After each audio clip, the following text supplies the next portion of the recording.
My slides visible?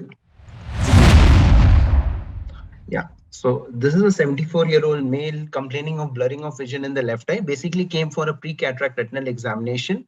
The right eye visual was 6/8, left eye 636, and predominantly he had a left eye cataract. And the anterior segment was absolutely normal. Now, when you look at the optos image, everything looks quite okay, nothing significant in the right eye, and similar finding in the left eye as well. And this is a zoomed up image which doesn't tell me anything abnormal with the disc or anything in the macular region. And this is the left eye. So but what the multicolor tells me is that there is this greenish hue which you are seeing in the peripapillary region, just temporal to the right eye disc margin. And this is the left eye OCT. Now we can see very clearly that there is a change in the choroidal thickness in the nasal side of the macula and on the temporal side of the macula.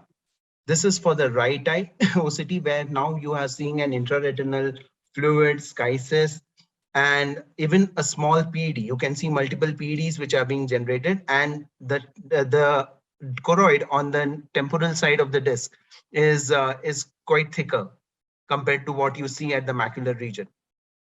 This is the zoomed up image. So this is the left eye disc, both on the nasal and the temporal side. The choroid seems to be much thicker.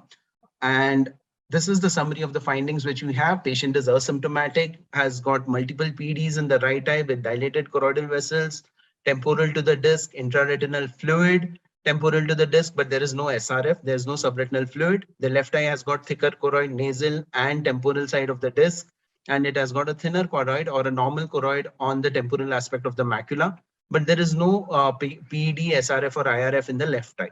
So what could be the probable diagnosis? I think we'll go on with the case. And we did the fluorescein angiography and the ICG for this particular patient. And what we can see is that in the right eye, you can see on the ICG, the dilated choroidal vessels and even areas of leakages on the ICG as well. And when you look at the left eye, you can see a group of choroidal vessels which are present on the temporal side of the disc in the left eye as well.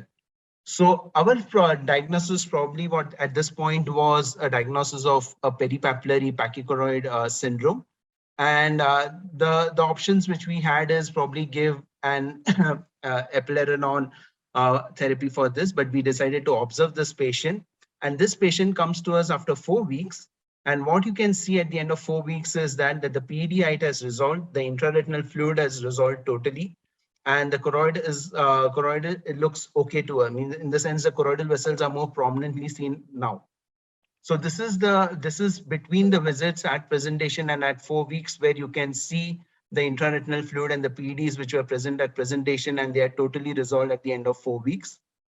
This is of the left eye, there was no fluid to present with in the left eye.